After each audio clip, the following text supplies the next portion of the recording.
Good afternoon, everyone. This is Allen Murabayashi speaking to you from New York City. I am very pleased to have Andrew Rowat here joining us today. And let me tell you the story about how this all came about, because it's actually kind of funny. I was speaking at the Flash Forward Festival in Boston, and I saw this guy in the front row, kind of astutely, very involved in it, and he asked some questions. And, I guess I'm just a jerk, because in the back of my head, I'm thinking, who's this guy?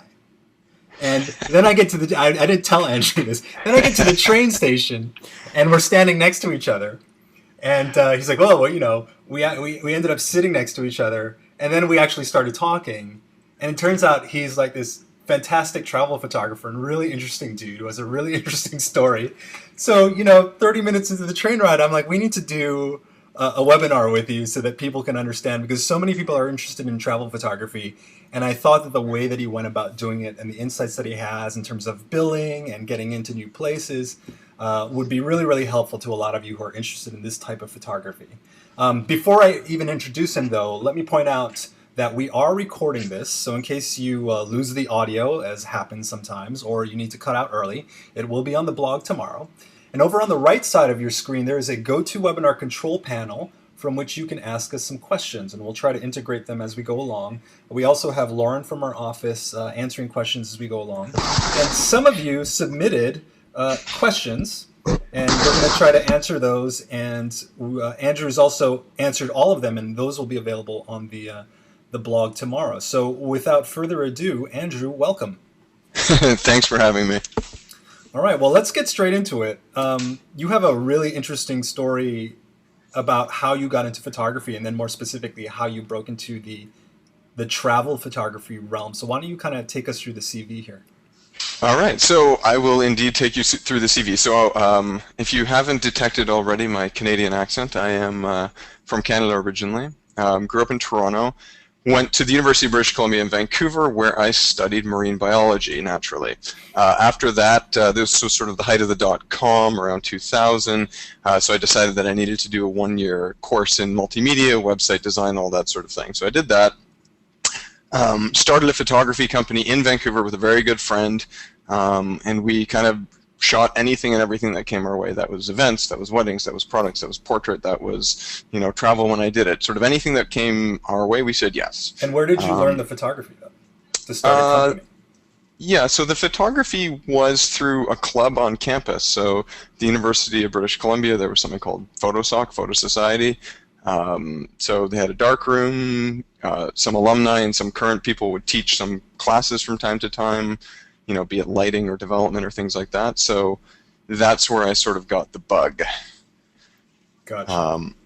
And then from there, I'd been in Vancouver for about 6 or 7 years, and I was sort of having my quarter-life crisis. I wasn't really sure what I wanted to do with my life, where I wanted to go, all these sort of things.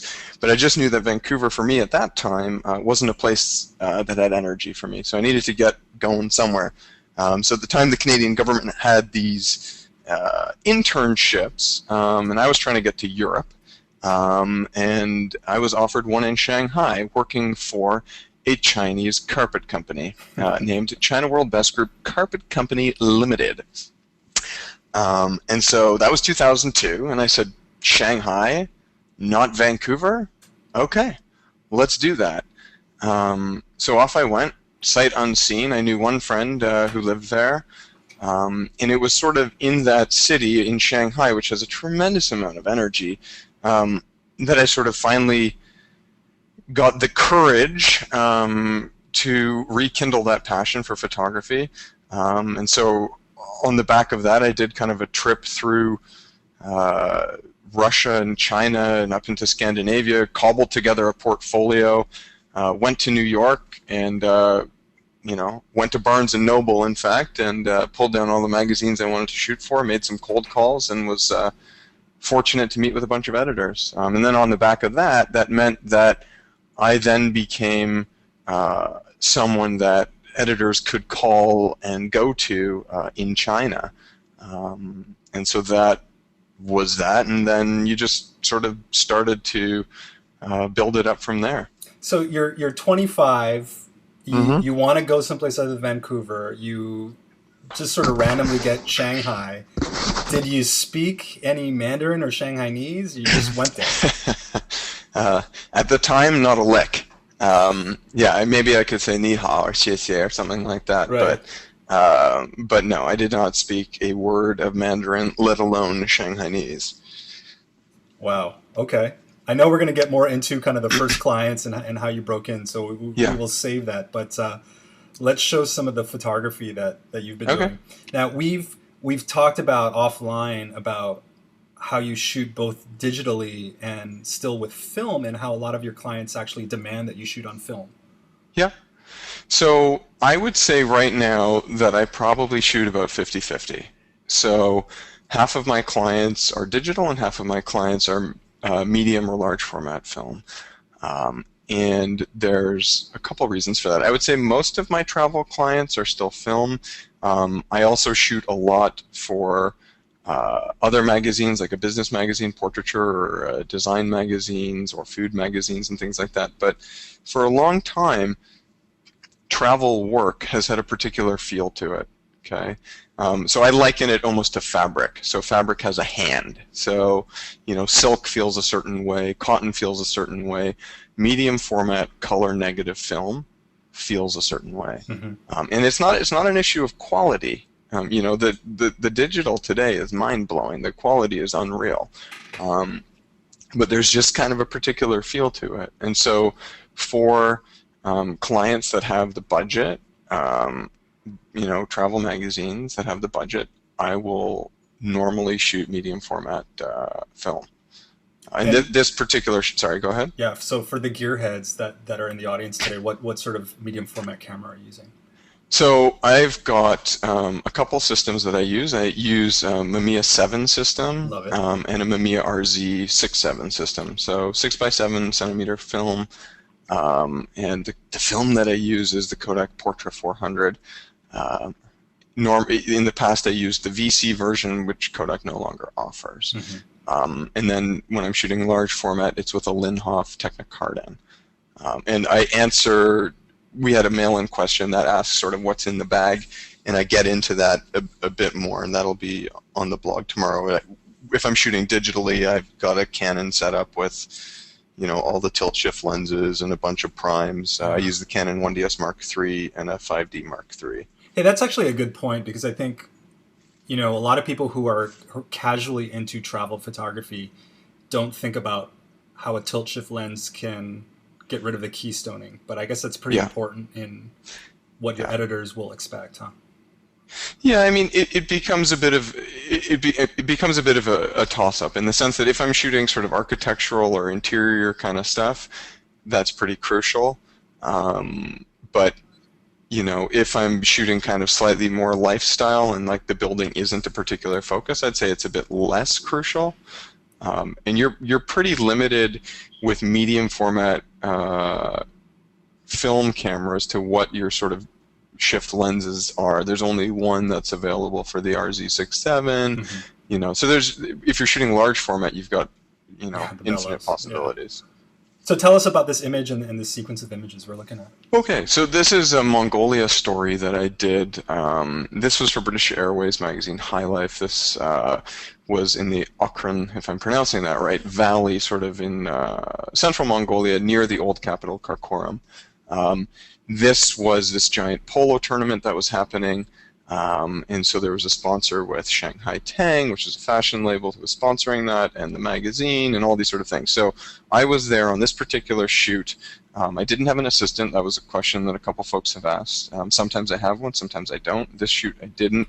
And this was just about capturing kind of the polo tournament itself, but also the landscape in Mongolia and the people. So you can kind of see here the river that runs through everything, and you can see all of the yurts or gers in the foreground, and just the beautiful plains in the background. Obviously, this is early morning, so you get up early, you have a cup of tea, and you hike up. This was probably about, I don't know, an hour-ish hike with your gear up the mountain. Wow. And then you start taking some pictures. Yeah, because when I'm traveling around, I'm shooting at noon when it's convenient for me. But you're a real photographer. All right, I respect that. Well, I mean, this is one of the things is that, someone also asked in one of their questions that they put in. They said, well, what makes the picture? And I think that a big part of it is the light. I mean, composition and a bunch of other stuff, but the light, the light, the light. This shot here is just on a tripod, and it's probably, you can see the stars sort of wheeling overhead. This is probably something like a 5-minute exposure, something like that. You can see there's kind of a bit of weird stuff happening in front of the glare there, kind of those pink slashes and that white slash going across the middle. There was a bunch of kids running around with glow sticks, so you get that as well. If you're going to do a sort of star exposure, there's a number of ways you can do it, but one of the things that you probably need to do is you need to have the lens reasonably wide open, because if you're shooting something at f32, there really isn't, the stars in each individual spot are not going to be enough to make an impression. So you either need to shoot super high ISO, or you just need to shoot wide open. So this was probably shot at 5.6 or something. This is just early morning. I mean, the Mongolian people are herders, and they're shepherds. This guy happens to have a lot of horses. The Mongolian horses are much smaller than the horses we get in North America, so they're more pony-sized, as you can see here. This was shot on black and white film versus, a conversion of some sort. Are you scanning and developing your own stuff? So I don't develop. So I use my lab here. I use 2 labs here in New York. I'll give Chelsea Lab a shout out because they're great and they do all of my development. So I'll drop my film, they'll do all the development, and I'll either get small scans at the time, or I'll get contact sheets, and then I'll put together an edit and send that on to the editor. And then I have another lab that I deal with, Loop Digital, also great, and they'll end up doing all of my high-resolution scans or prints for clients when they order something high-res. And when you get those high-res scans back, are you going in and doing any retouching? Typically, no. I mean, I think it depends on what someone means by retouching. I mean, they'll do contrast, they'll do color, they'll do, sharpening, there'll be dust on the negs, they'll clean up all these sort of things. But typically, what you see is what you get. Okay.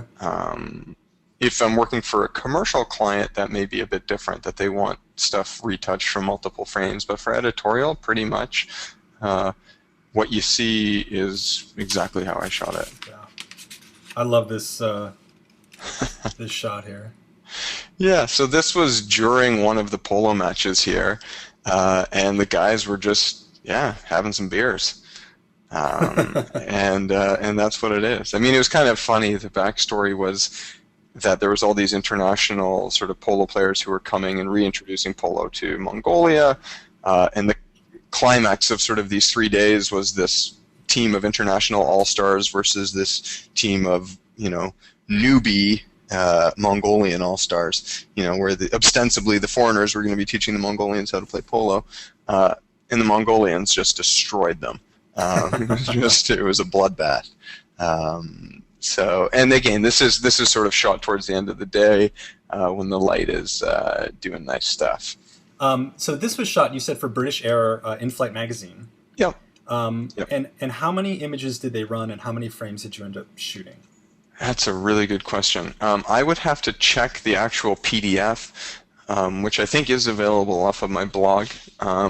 I suspect that they ended up running, it was probably about 15 images or so. Wow. Let's say between 15 to 20 images, somewhere in that range. Yeah.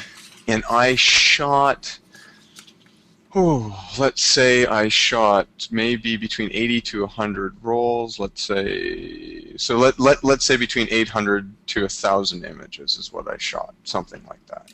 That's a pretty good average. Yeah, well, I'll take it.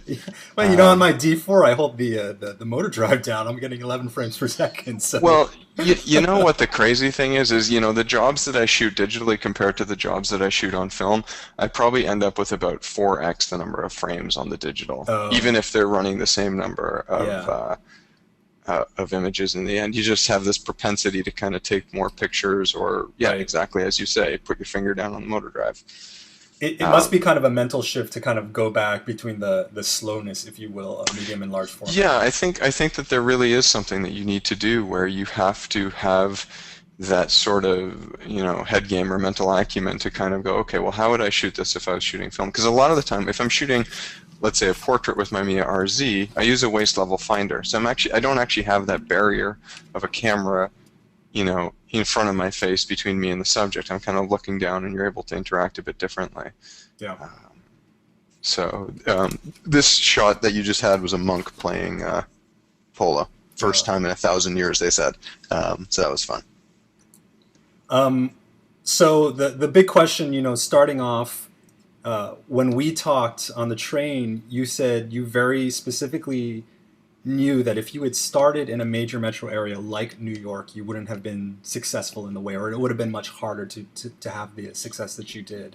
And so Shanghai kind of fortuitously became the path to travel photography success in a lot of ways. In a huge number of ways. I mean, I don't think that I'd be where I was today if I hadn't had that serendipity of moving to Shanghai.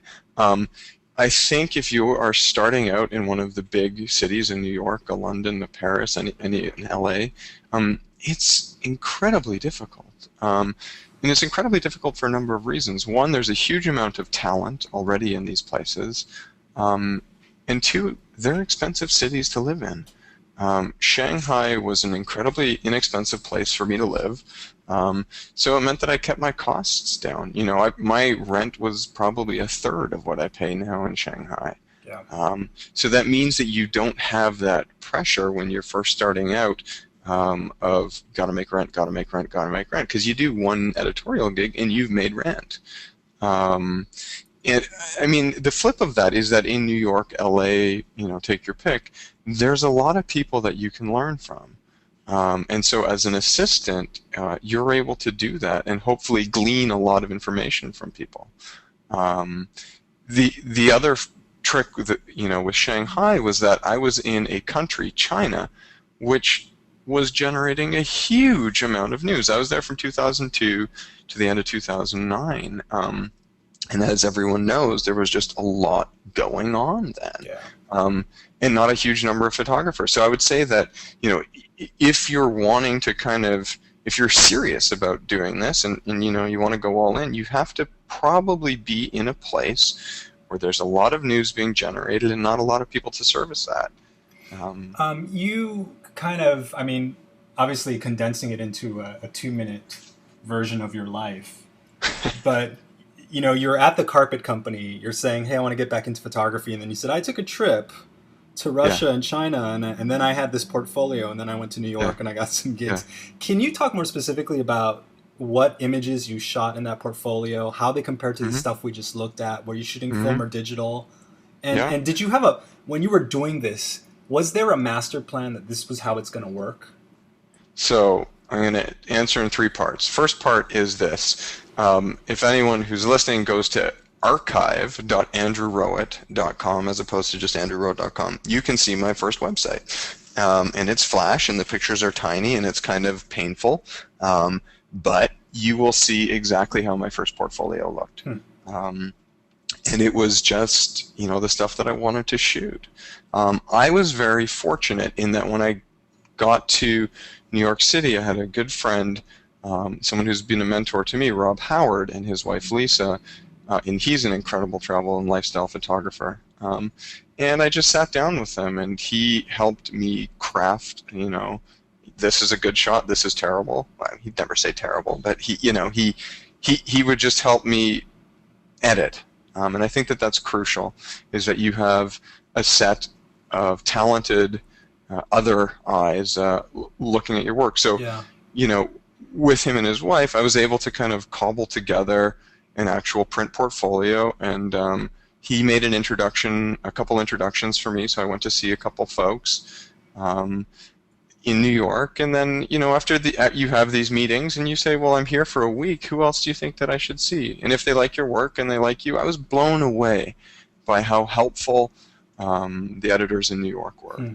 really going out of their way to make phone calls for me. And when I was cold calling as well, my hook was, "Hi, it's Andrew from Shanghai." Oh, someone from Shanghai. Right. Because it's impossible to actually get in front of editors most of the time because they're just slammed. Yeah. But if they know they have a native English speaker in Shanghai, that's a pretty good hook. Yeah. Or if I was Andrew from Sao Paulo, or Andrew from Moscow, or Andrew from Lagos. Right. Not Andrew from Brooklyn. Yeah, exactly. It doesn't work as well. So, but to your second bullet point here, the work has got to be good, right? You're not just Andrew from Shanghai. Who cares if it's like crappy photography? Well, that's it. I mean, the sort of the hook or the trick gets you in the door, but what gets you an assignment is that the work is good. And I think I'm cribbing from Chase Jarvis when he says, the work has to be undeniably good. Yeah. It's just got to be good.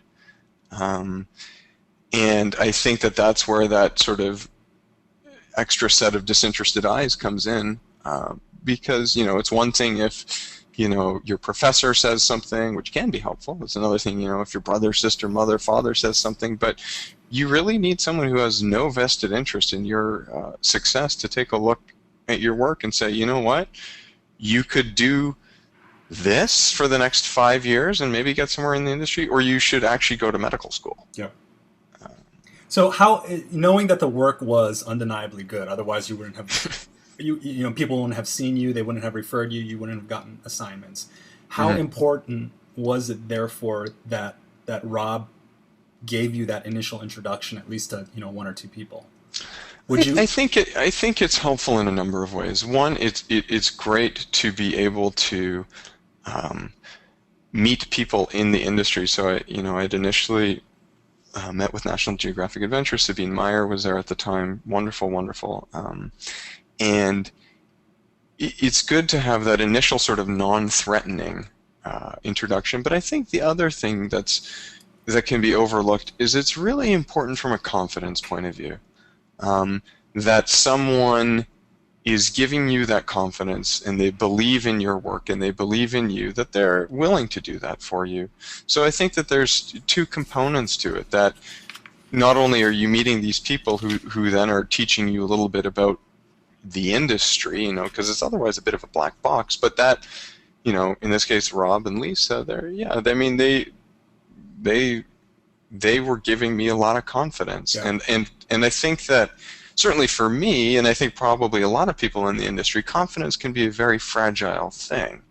And so when you've got a lot of people who are excited about your work and all of these sort of things, you're able to feed on that and draw from that bank.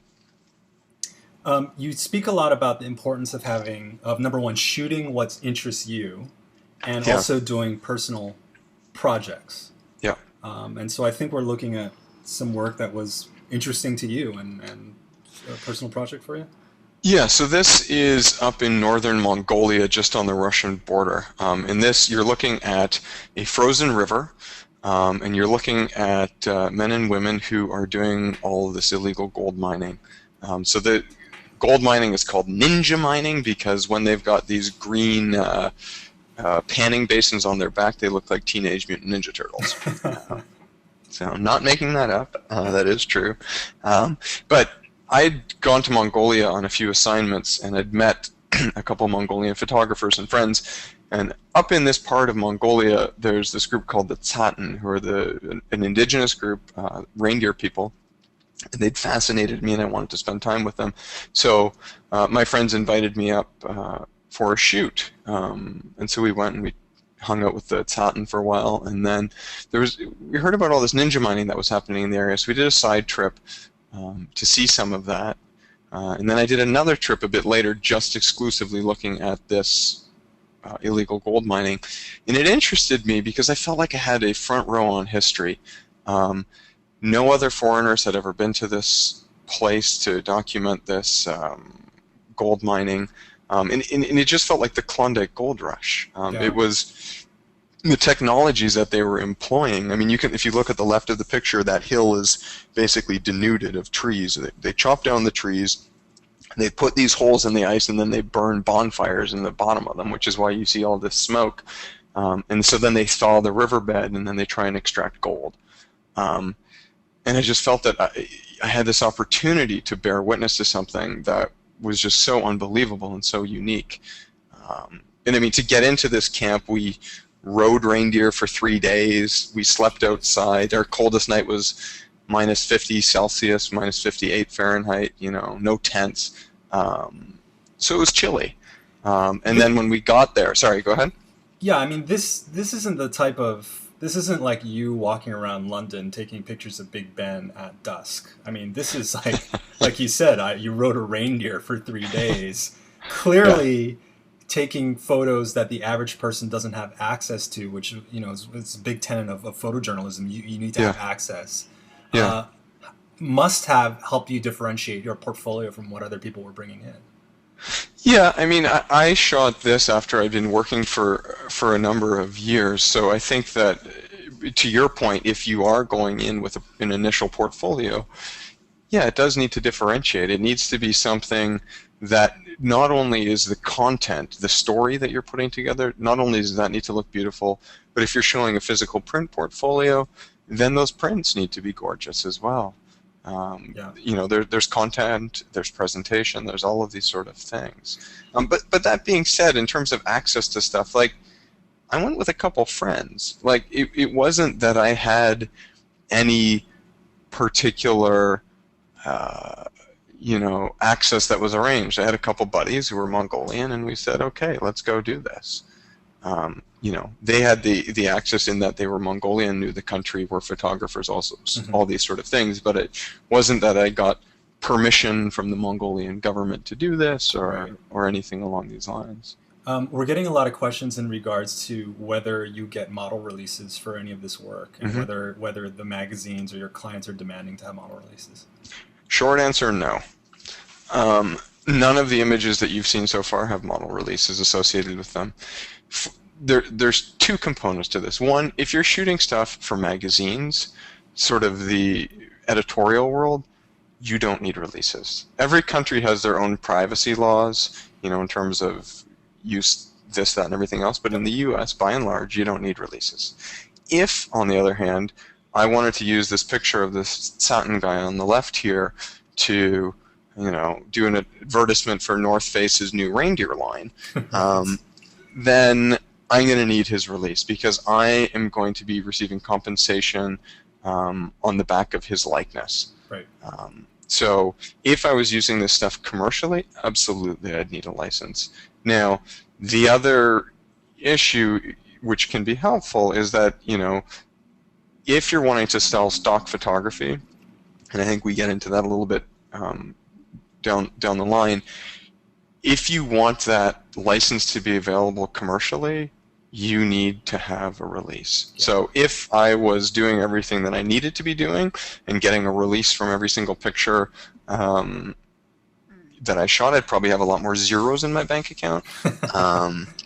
But the reality is that if you're shooting 1,000 frames or 3,000 frames or 9,000 frames or whatever it is, you simply don't have the time or the resources to get everyone released.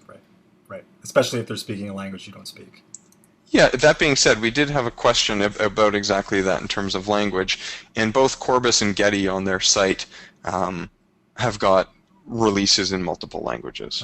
So if you need one, you just go and get the Korean one, the Chinese one, the French one, the Spanish one, whatever it is. A lot of these film images, sometimes you're shooting black and white, sometimes you're shooting color. Are you carrying multiple bodies, or are you just saying, I feel like shooting black and white right now? I typically, when I travel, carry a minimum of 4 bodies. Wow. And that's for a number of reasons. One, redundancy. Yeah. If a body goes down, you need a backup. And I've had a job where 3 of my 4 bodies went down. And we still finished the job, and it was terrific. And then with the RZs, you've got backs as well, so I can just swap different backs on depending on what I want. Yeah.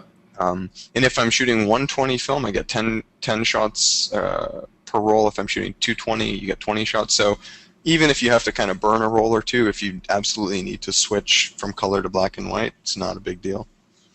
I mean, I guess it's sort of like the wedding photographer who has that redundancy as well. But I mean, it's a huge capital investment to really be a hardcore travel photographer. If that's the case. 4 Mamiya 7s or something like that. Yeah, right? yeah. Well, I've got 2 Mamiya 7s, and I think I have 4 RZ 67s. Wow.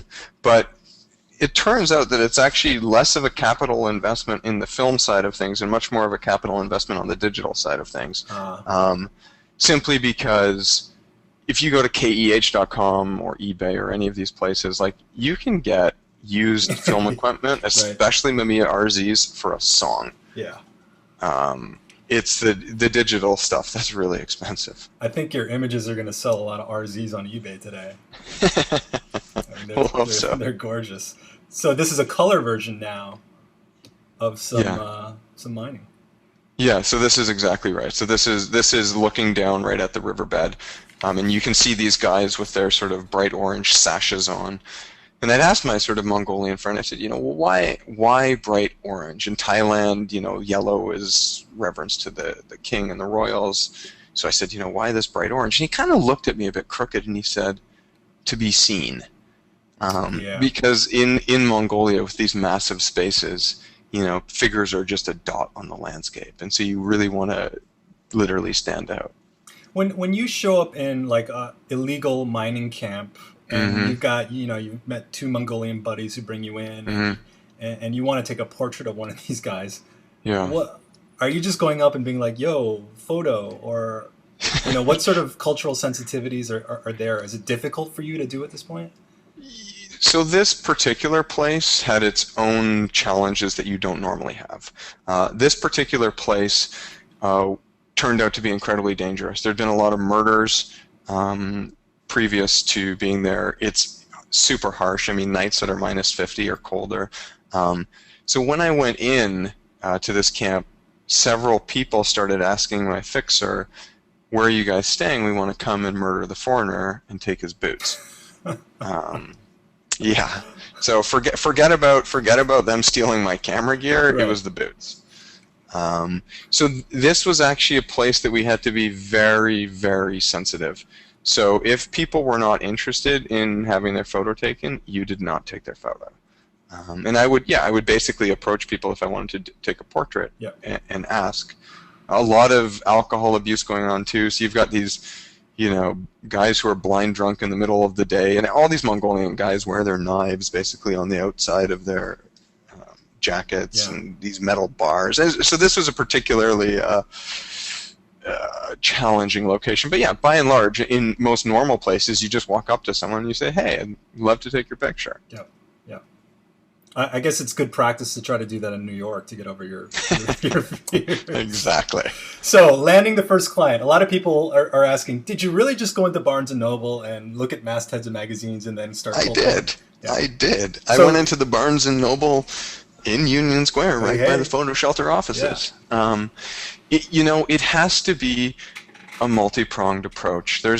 I think if you take away anything from this webinar that we're doing, is that there's no one path, and there's no one way to do it, and there's no roadmap, and every person's experience is going to be a bit different. So I can only kind of speak from my experience. I literally went into the Barnes & Noble here, and I pulled down all of the magazines that I thought were super cool. It was all the travel magazines. It was Travel and Leisure, it was Condé Nast Traveler, it was Vanity Fair, it was Wallpaper, it was all these sort of things, and I just started. Every one of these magazines has a crib sheet. It's called the masthead. Who's the director of photography? Who's the photo editor? Who's the deputy photo editor? Who's the and there's a list, and there's names. There's generally not emails or phone numbers, but you can reverse engineer all of these things, and all of these magazines have switchboards. Yep. So, and look, nobody likes cold calling. It's the worst thing in the world. So you almost have to trick yourself into kind of, you're like, why are my fingers dialing this number? Oh no, now it's ringing. Oh no, now I'm speaking to someone. Right. So that was, one of the approaches was exactly this, just calling as many people as I possibly could, including, to be frank, a lot of magazines that weren't necessarily initially the right fit. Yeah. But you just train yourself to do this, and you get into the habit of talking to people, and then they go, you know what, I know so-and-so at this other magazine, and they'd love to see your work. So let's role play. You have a list now of the Yep. DOP. You've got a senior photo editor. You've got a regular photo editor. Let's say you have Yep. 5 names. Who do you go after Yep. first? I go after the person at the top. So you call the switchboard and you say, Mm-hmm. "Hi, this is Travel and Leisure," and you say what? Yep. You say, I want to talk to Whitney. And maybe you get put through, maybe you don't get put through. Yeah. But the thing is that there's no point in trying to start at the bottom of things. If the person who's at the top agrees to meet with you, great. If they say, you know what, we're closing this week, but maybe, number 2, whoever the person is down the list, maybe they've got a bit of time this week because they're working on next month's issue, you go, great. So, and you ask for their extension, and you give them a call, and you say, hey, so-and-so, director of photography, just gave me your number, in town for a week for, this. I'm wondering if you've got a second to meet. And are you do you ever sort of fudge the truth a little bit and say, hey, yeah, this is Andrew, and I'm calling for Whitney. I'm returning her phone call. Never. Never. Not worth it, right? I mean, look, these relationships are things that you're hopefully going to build over years and years and years. And the person who was at one magazine moves to another magazine.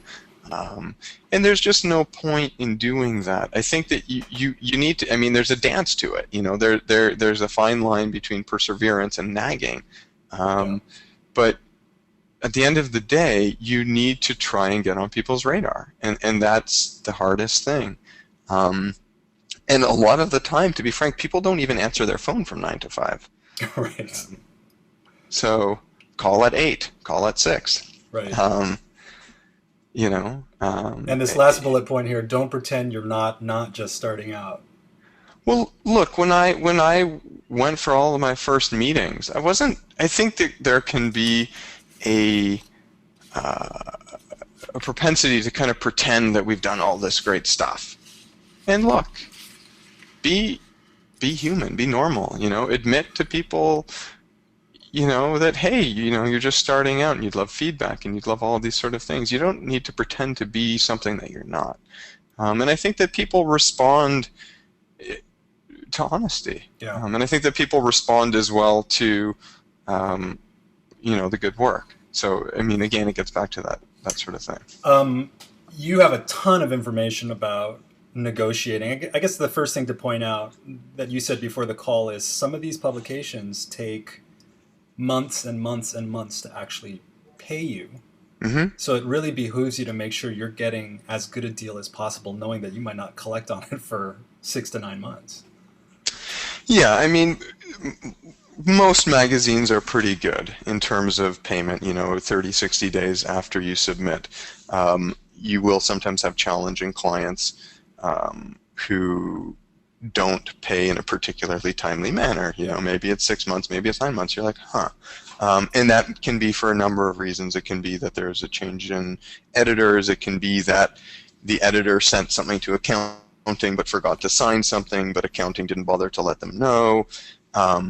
So that's, and that's a bit of a separate issue. In terms of the contract itself, I think I was very fortunate that when I lived in Shanghai, I had more leverage than I would have had I started in New York, Right. because there weren't a lot of options for editors at the time.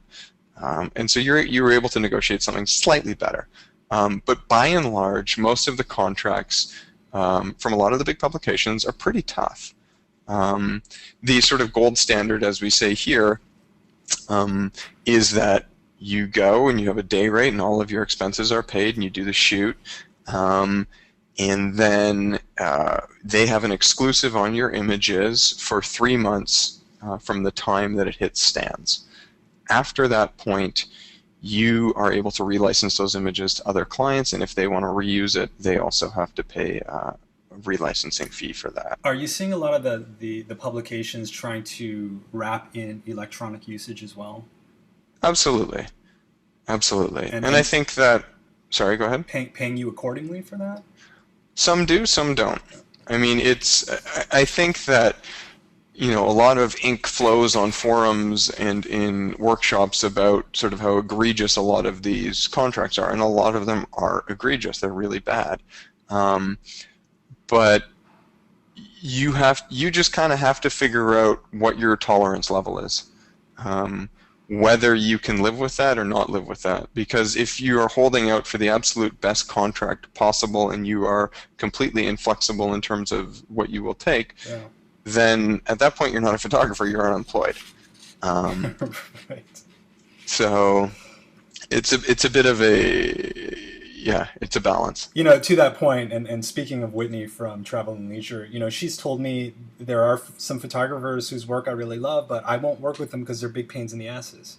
Sure. And so I guess if you're trying to play too much hardball at the start of the negotiation, it probably doesn't reflect in the best light on Well, what it's like to work with you. it can go both ways. I mean, I think that that's one of the challenges. I think that a lot of photo editors have their hands tied, and I think a lot of photo editors think that the contracts that they have to send out suck.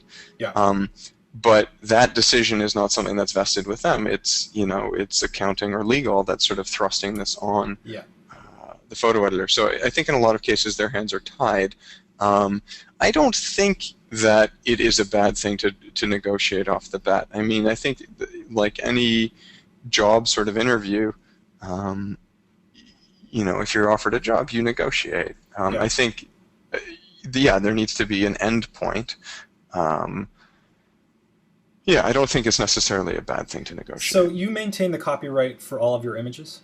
Yes. And the licensing fees that any publication will spend with you, that licensing fee, I assume, is pretty fixed. That's not one of the variable things that you're going to negotiate, or is it? No, definitely that's something you can negotiate. With some magazines, they will be frank and say, this is what we've got. Yeah. And with other magazines, they'll come to you and say, hey, we saw your work in such and such. We'd love to use your images or run this story. We've got a budget of X, and I'll say, well, how about, X times 1.4 or 2.5 or whatever, and you can saw it off in the middle. I mean, there's no downside to negotiating.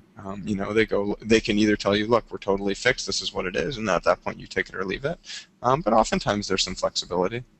A lot of the images that we've seen so far have been shot from like a mile away, so I was happy to see some closer perspective things. Yeah. What are we looking at here? On the left is the ceiling at Sagrada Familia, which is Antoni Gaudi's sort of masterpiece cathedral in Barcelona. And on the right is a stained glass from the Catalan Music Hall of Music, also in Barcelona. So these are film images, correct? Yes, and large format film. I mean, the color balance, the white balance is superb. When you're walking into a church, are you using sort of tungsten balanced film, or is this done post? This is none of it. This is just the way it is. I mean, this is color negative. I think these were both shot large format. I think this is Kodak Portra 160, just straight daylight balanced stuff, and then my lab does all the scans and makes sure that the colors look the way that they should look. Amazing. And that's it. I mean, it's like there really isn't that. Like, take camera, put on tripod, click. It's kind of it. Well, believe me, if I took the shot, it would look like crap. So I think you're a pretty good photographer. This little human pyramid here, also in Barcelona? Yes, this was also in Barcelona. This was on the just on the beach there. And one of this particular commission was for the Flash Forward Festival that you spoke at, and also for En Route, Air Canada's magazine. And one of the things that you often need to do in addition to what your shoot list is to really leave time for serendipity. And so I wanted to go and shoot on the beach, and these guys were tumblers that were practicing in advance of tumbling on Las Ramblas for the tourists. And so, I just got to hang out and take some pictures with them. And this is large format or medium format? This is medium format. Okay. So it's not like, hey, hold on for 2 minutes, hold that pose while I, right? Yeah, not quite. That's great. Personal projects, here we are. Yeah. Take us through this slide here. Okay, so it's always crucial to be always working on your own work, and probably multiple projects at the same time, because that's why you got into photography in the first place, was to do your own stuff. Personal projects can sometimes be sold or licensed to clients, but not always. I think that they need to be a means to their own end, or is it an end to their own means? That you need to be doing it just because you want to do it. That being said, like that Mongolian ninja mining story that you saw, I did that just for myself, but that ended up being placed after the fact with the New York Times Magazine in their look section. Sunday Times Magazine out of London ran some of that, and Business Week, BloombergBusinessWeek.com, when they relaunched their website, ran a thing with that. So, how are they finding your personal projects?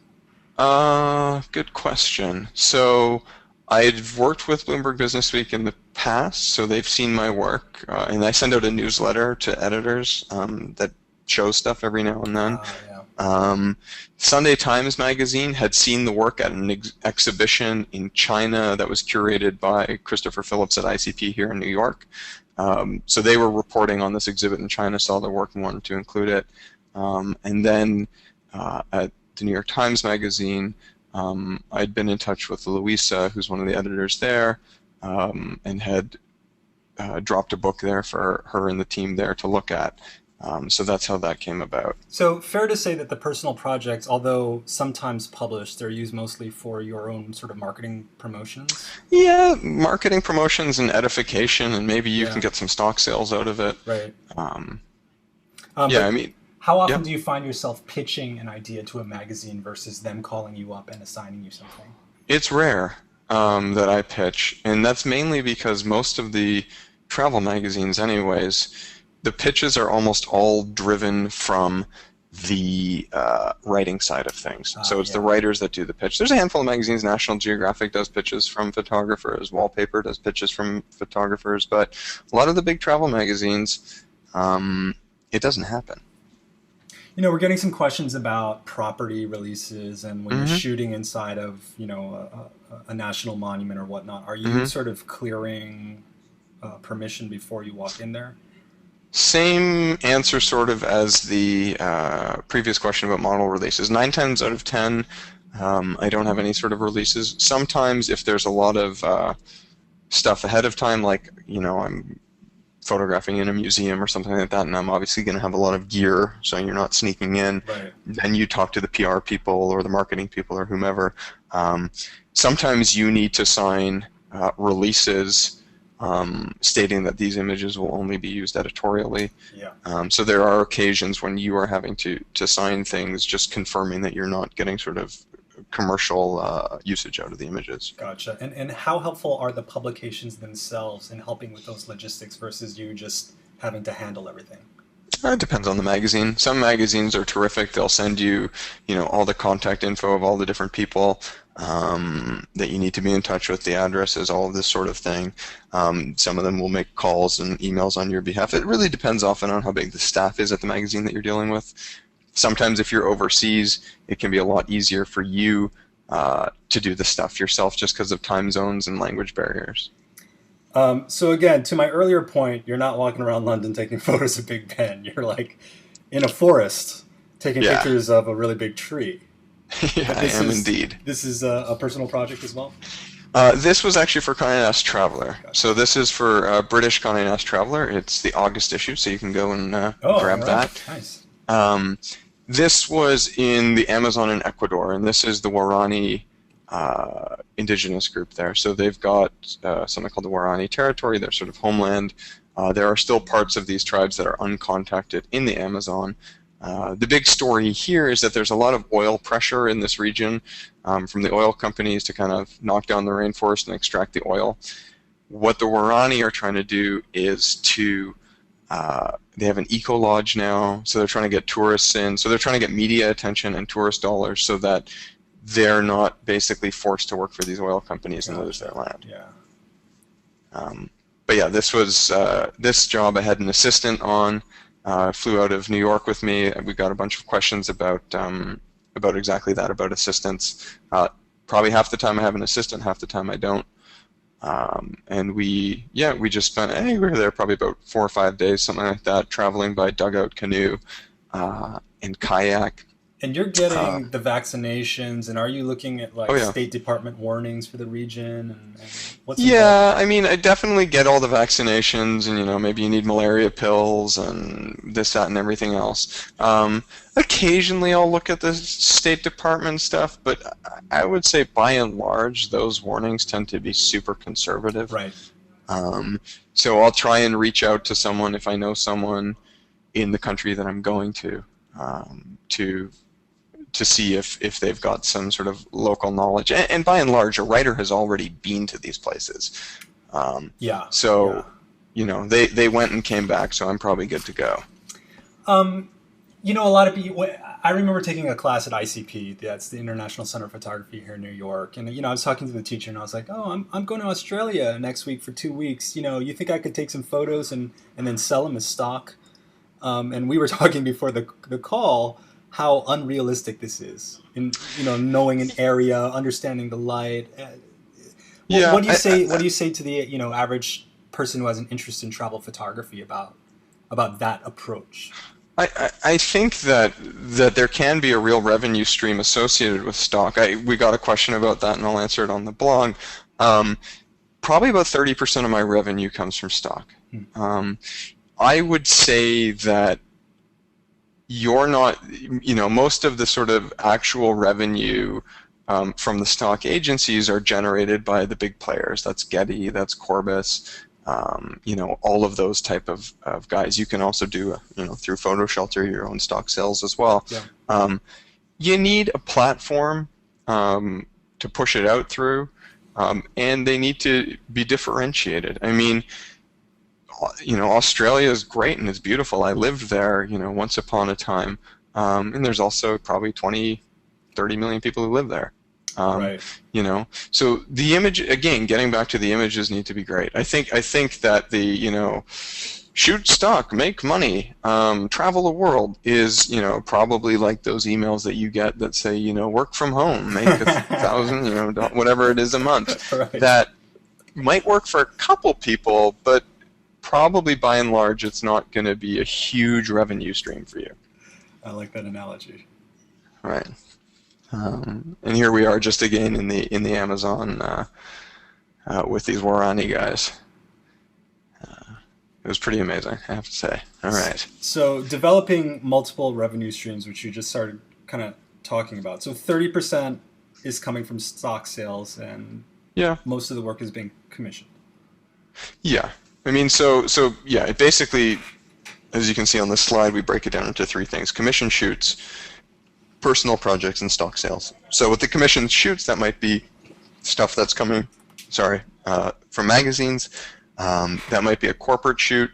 Instead of shooting, the Four Seasons Hotel for Condé Nast Traveler, I'm shooting the Four Seasons Hotel for the Four Seasons. And those, you obviously have higher dollar figures associated with the latter rather than the former. Commercial work, big advertisement stuff, personal projects, again, talking about what we talked about before, I think you have to treat them as a loss leader. If you get revenue off of them, that's great, but you shouldn't count on that. Stock sales, you've got all the, Getty, Corbis, roll your own, PhotoShelter, and then as you've been doing it for a while, you get on editors' radars, and they'll send out an email blast saying, we're doing a story on Barcelona. Do you have any pictures of Sagrada Familia? Right. Then you have a direct editor to you sale that can happen. When you started, you were shooting all editorial? Yes. And so how did you start rolling into corporate and commercial? Were there people kind of coming to you and saying, we like the look of your photography, can you do it for so-and-so? Yeah, I mean, I'd say that's still a work in progress. I'm probably still 80-90% editorial. So the corporate and commercial stuff, I think that um, if you had an agent, I don't have an agent.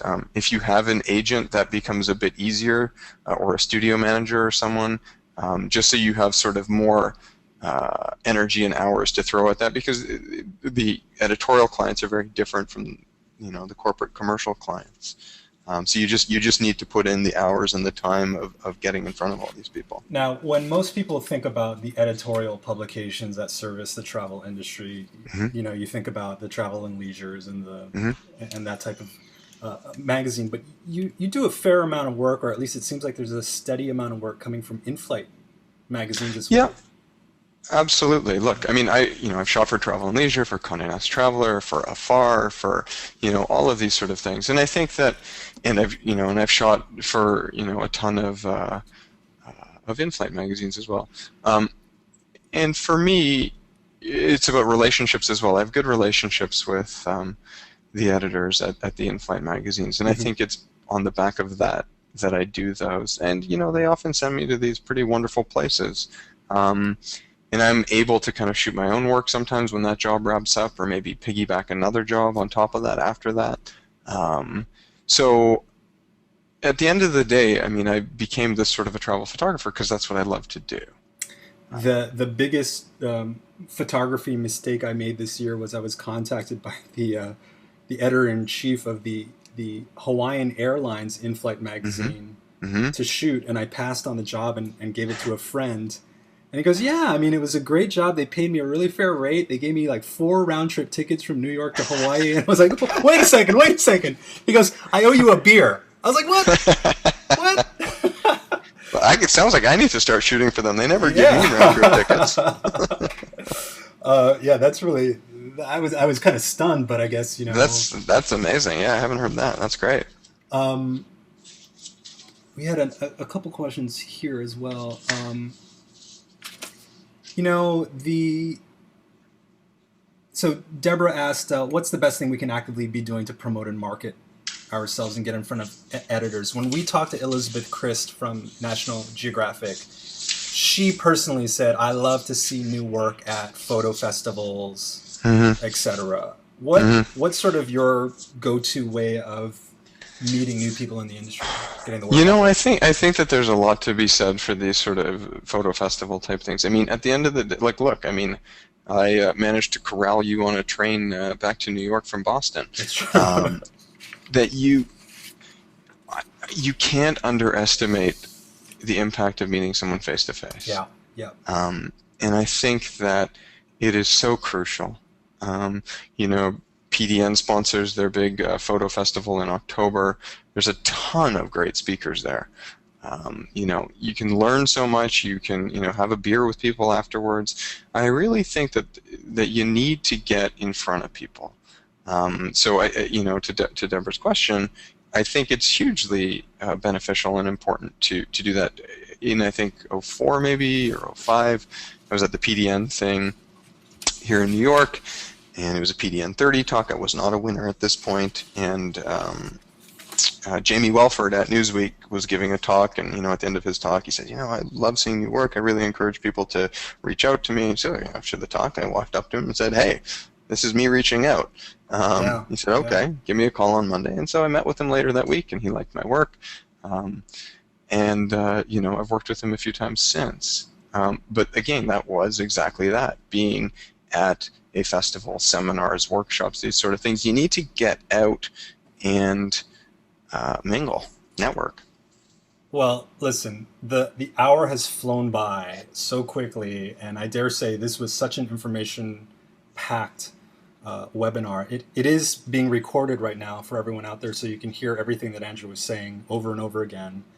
But I really want to thank you for all of the information that you've Mhm. shared, and a thanks in advance for all of the questions that you helped answer that we're going to publish on the blog as well tomorrow. But Andrew, Yep. thank you so much for your time. My pleasure, anytime. A couple things to let the audience know. The first is that PhotoShelter is hosting a photo conference here in New York City on September 12th and 13th. And unlike your typical photo conference, we're really looking at this intersection of culture, technology, business, and photography. We have a workshop as a part of that. Joe McNally's going to be there. Robert Seale's going to be there. Zach Arias is going to be there. Corey Rich is going to be there. And then we have speakers from Google and Tumblr and Facebook and some fantastic photographers as well. So check that out at photoshelter.com luminance. We also started doing something fun on our YouTube channel with Google Hangouts. So every Tuesday during the summer at 6 p.m. Eastern, if you go to youtube.com/photoshelter, you will see our Happy Hour Live. Yesterday we talked to Brad Manchin about his Instagram spread in Sports Illustrated, and we also talked to Matt Slaby from Luceo Images about their presence at the Look 3 Festival in Charlottesville. Next week we're talking to Scott Strazzanti from the Chicago Tribune about his Instagram work and his Olympic work, and hopefully we'll also get Robert Seale on that. So hopefully you can join us for some of that. But once again, a huge thank you to Andrew for spending the hour with us and sharing all of this stuff. And Andrew, hope to see you again on the train soon, man. Me too. Good. Everyone have a great afternoon, and we'll see you at our next event. Bye-bye. Thanks, Alan. Bye.